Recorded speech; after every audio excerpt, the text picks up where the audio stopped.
get started. I'm Kim Larson. I am representing the Get Connected After School Conference Partners.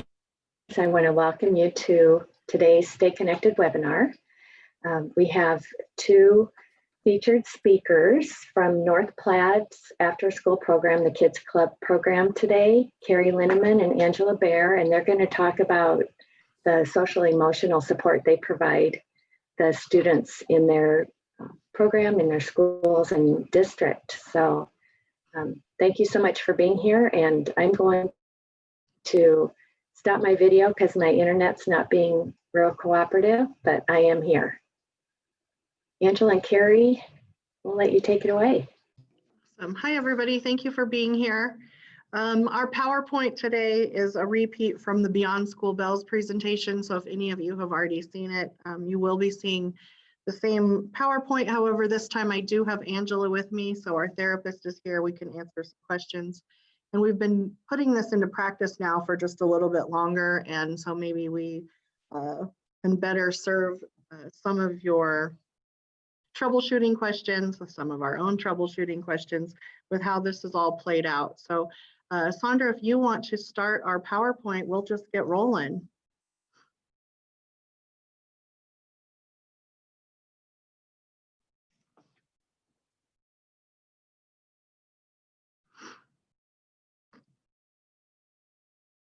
So one of our target areas in the after school world is engaging community partners.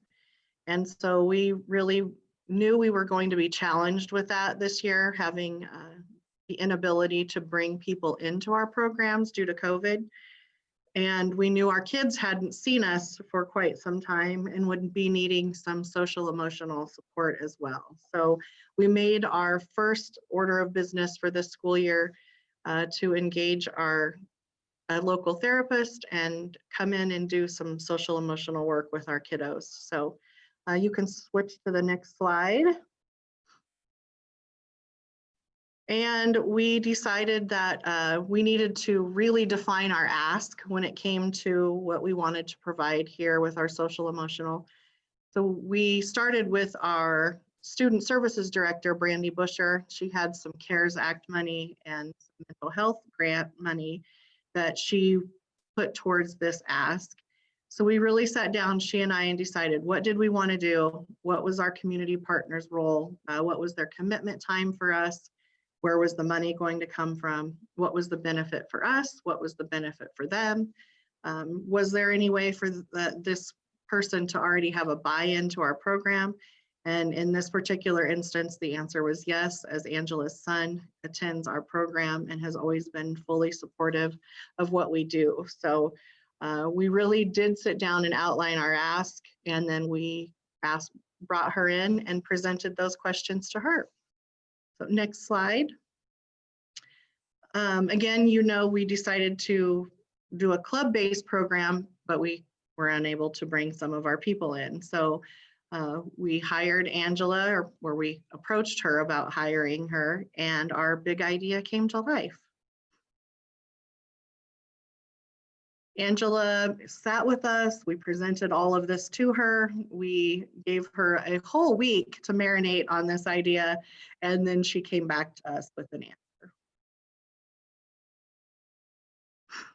She agreed with our program, she thought the idea was wonderful, she agreed to use the Sanford Harmony curriculum, and she began creating lesson plans immediately. So we wanted a quick start to this. We wanted it to roll out right away in September when our kids showed up. And so we were ready to rock and roll right when our kiddos came. Okay, Angela, on that next slide, do you want to go ahead and just kind of talk a little bit about what we do here with you, how you created your schedule, how you do your activity planning? Sure. So I mean, essentially, I was guided by that first meeting that we had where we discussed what everything was going to look like. And so it was decided that I would go to our Title I schools here in North Platte at the elementary level, and that I would rotate them each week. So With that, I plan about an hour and a half each week using the Sanford Harmony curriculum as a guide. So what's nice is that I do have a background in teaching. I taught for 5 years, and I also worked as a para for about half a year. And so using my experience in that realm, as well as being a mental health counselor in the community, for about 3 years, I've been able to use Sanford Harmony in a way that feels like I can personalize it to our kiddos here. So I think that sometimes when you're trying to build off of a specific lesson plan, it's a little bit hard to incorporate the needs of your own individual students, and each of our schools is unique. And so what I've been able to do is just using my experience, my knowledge of the kiddos that we work with, really just kind of incorporate, different age levels and what their needs are, looking at all sorts of different topics. So Sanford Harmony has all of it really well spelled out, the materials, everything that you need. And so I took that, plus I took, things that I use with my clients that I know work really well, and just make it really interactive, especially for the younger ones, the K-2 kiddos, a lot of movement and a lot of teaching them really emotion education. So what emotions, do we feel? A lot of it's normalizing that, we all feel emotions, that we all struggle with communication, normalizing that things are stressful, both at school, at home, for everybody at this time, and just kind of getting their feedback on what would be relevant to their lives, and incorporating each week different coping skills. So that was not part of the Sanford Harmony curriculum, but I was able to incorporate into the curriculum that I'm using different ways that they can notice what they're feeling, and then how to manage that in a healthy way so that they can continue whatever it is that they're supposed to be doing at school or at home, despite feeling those really difficult feelings. And I think in 2 instances now, we have had families reach out to us and say, hey, my students come home, they absolutely love when Miss Angela is there. They're loving how she communicates with them. Is there any way we could connect with her on a private basis? And we can't really afford it, but if there was a way we could work around things, and we've been able to put them in place where we have paid then for individual therapy services with Miss Angela as well. So those are things that are in the works because of this program. And so that's been a success that we really hadn't seen coming, but has been one of the things we've been really proud of happening. One of the things that we do without Miss Angela is we have a constant journal that our kids have access to called Things I Wish My Teacher Knew. And we have told them at the beginning of the year, these are yours anytime you want them after school. And know that they're not private. We will be reading them. And so they can be good news, they can be bad news, sad news.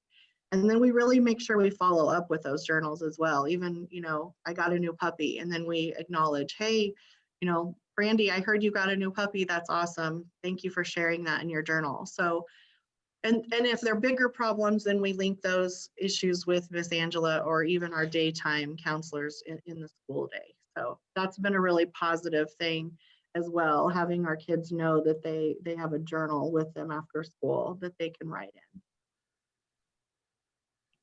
So our next slide. So then also, because of our success with our kids, Miss Angela said, your staff are really getting a lot out of this and are asking me a lot of questions about how to even manage their own personal emotions during this time. And so she's offered to come in and even do some professional development with our staff. So that was a direction we didn't see this going. And now that it is, we are very happy about that as well.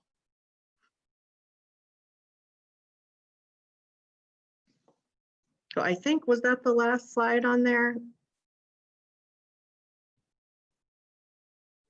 Yeah, does anybody have any questions? Does anybody, did the chat box have anything, Sandra, that I missed?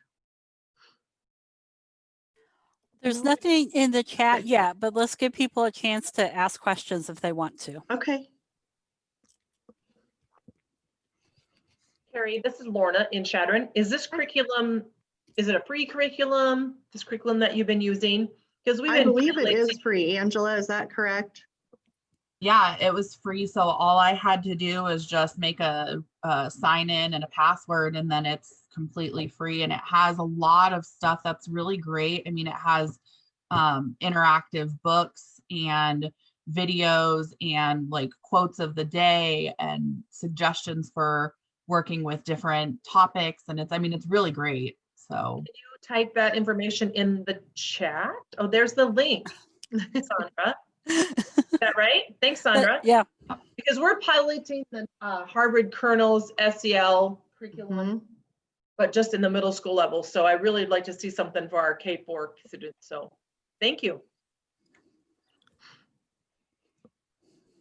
I was wondering, is this designed for after school or particular grade levels? Can anybody use it? Or I'm not familiar with the curriculum. So it looks like actually it's designed for school teachers to implement during the day or as part of a curriculum for that. It doesn't have like specific anything geared towards after school, but it has been very easy to use as an after school type thing. You know, like I said, I like to incorporate a lot of movement and activity rather than just like the paper and pen type thing. And so it was very easy to implement into the after school portion. You had asked something else and now I forgot. I was wondering about the grade levels, or does it matter? Can you easily adapt it to any level? Yeah, so that's a great question, actually. So the curriculum itself is presented for K through 6th grade, and they have it broken down that way. And actually, so each topic is broken down into different levels for each kid, and they even have different activities that are separate but to address the same objectives. And that has been a challenge a little bit to see what am I going to do, because what we're actually doing and the way that we do it here is we split my hour and a half after school into 2 groups just so that we can accommodate social distancing. And so I'm doing K through 2 together and then 3rd through 5th together. And it has been tricky because I've been looking at trying to incorporate, you know, ideally to do one lesson plan for all of them and just adjust it. However, at times that has been a little bit difficult, just knowing that 3rd through 5th, they're at a different completely reading and spelling abilities than K through 2. And then energy levels also are different in those 2 separate groups. And so I've really actually started doing the same topic at the same time with the same coping skills, but different lesson plans for that. But yes, you could do just kindergarten or just 1st grade or just, 5th grade. And they do have it broken down that way.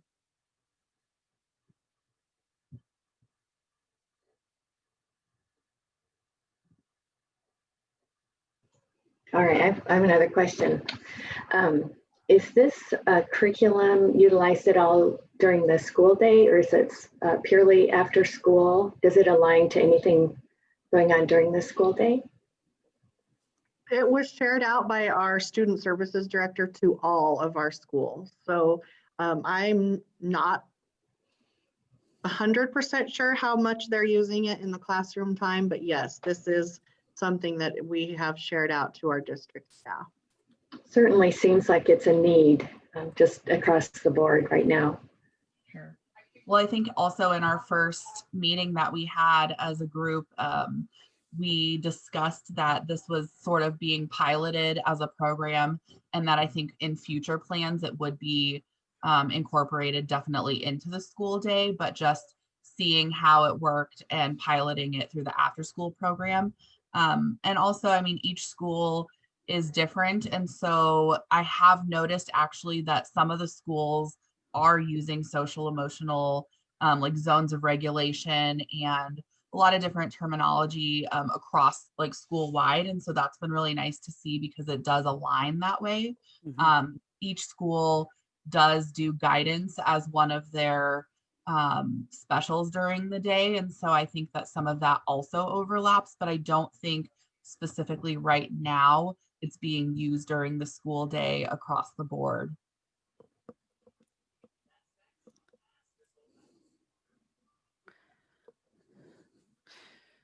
What do you think it would be like, Angela, for somebody who doesn't have the wonderful background and experience you bring to the program to implement this? Is this something that we really should look for a community partner like you to help with? So I actually do believe that it wouldn't be too difficult because they really do spell out everything. I mean, they have the objectives, they have the startup of how you warm up into the topic and introduce it. They have all the materials that you need listed out.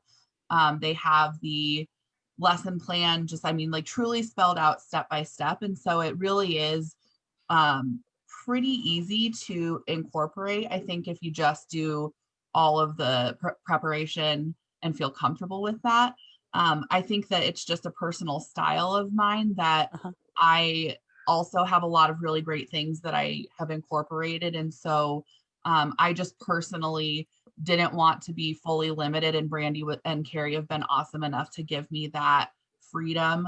I just didn't want to be limited by that because I do think that, again, in an after school setting where it's not specifically school, you know, I didn't want it to be as structured. I wanted it to be more interactive, more where they were able to, like I said, incorporate movement, games, things like that. And so I definitely think that it would be absolutely fine to do that without someone with a teaching background or a counseling background. But I do think that that adds to or enriches. That's awesome. Thank you.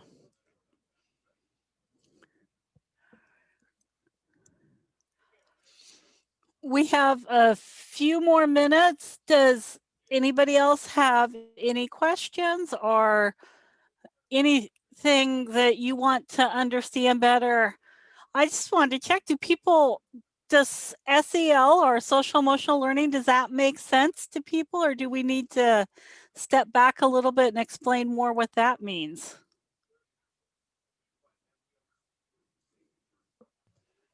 I think that's a great idea. Carrie or Angela? Angela, I'm going to go to you. Yeah, so I think that social emotional, you know, we're looking at not only the counseling aspect where it's, you know, looking at our emotions, but I also think it's incorporating the behavior that is driven by those emotions. And so, you know, honestly, you know, in my daily practice that I do here during the day, even adults, you know, can use help with social emotional understanding. I mean, a lot of us are unaware of why we behave the way that we do and why we're driven by that. And what I've really enjoyed with the kiddos is, you know, deepening their understanding of, you know, we don't just have sad, mad, and happy. We have, you know, jealous and bored and exhausted, and learning how to recognize that and communicate it in a way that is going to be effective. And so it's really incorporating all of that together, and specifically focusing on, like I said, to our community anyway, and our schools and our kiddos and their families and the pandemic, just looking at all the ways that that is relevant to them. You know, we do a lot of talking about like how to handle emotions and behaviors in a school setting, but also in an after school setting. You know, I've noticed with a lot of our fifth graders, you know, the word drama comes up a lot with them. And so just kind of talking to them about, you know, their social interactions with their peers and how to handle those emotions, and just being more knowledgeable. I think that that knowledge being really powerful so that they can choose to make different decisions in the behaviors that they, follow up with. So I think normalizing the topic of your mental health being just as important as any of your other health needs has been phenomenal. And starting that younger kind of removes the stigma of it once we get a little older. So anytime you can explore the topic of your mental health needs when your kiddos are younger, I think that that's always a positive. And we're accomplishing that in leaps and bounds with our kiddos and Miss Angela coming in with that.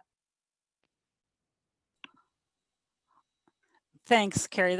I think that's a fantastic point, that normalizing the idea that mental health is part of health, and it's something that they have the language to talk about and to pay attention to is really important.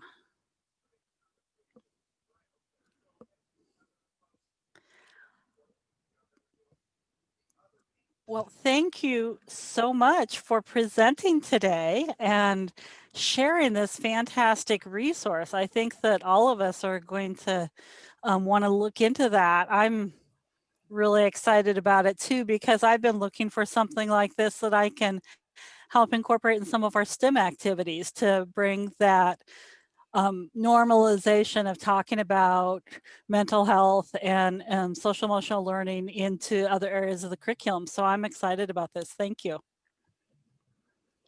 Thank you, everybody. Yeah, does anyone else have anything they'd like to add or a question? Angela and Carrie, thank you so much for sharing about this really important and very timely topic and wonderful resource. We really appreciate it. And thank you for your work. You're welcome. Thank you. thank you. We have 2 January Stay Connected webinars scheduled, one on January 7 and one on January 21. So go ahead and mark those dates on your calendar, and we will have more information posted next week about those topics. I also did want to remind you that you can click on a link on the main Stay Connected webpage if you want a certificate of participation. I know a lot of you are keeping track of those PD hours, and we issue those at least once a month. So go ahead and fill out the form for each Stay Connected webinar that you attend, and we will get those certificates of participation to you. Well, if no one else has any other questions, Sandra, were you going to say something? I was just going to add that our first webinar in January is going to be a really good follow-up to this one, because we'll be talking a little bit about caring for your staff and paying attention to how they're struggling and coping. So it's a great connection, because both of those things work together. Yeah, that'll be great. Thank you. Well, again, on behalf of the After School Conference partners, we want to thank you for joining and choosing to stay connected in between these conference experiences. We're already looking forward to next September when we can gather in person. That's our goal. So we will have 2 Stay Connected webinars each month up until that time. Let us know if you have needs or suggestions for topics that you're interested in learning more about. So as we create the schedule, we really appreciate that information. It will help guide the direction of future webinars. So thanks, everybody. Have a wonderful holiday. Take a break. Take care of yourself. Do something nice for yourself.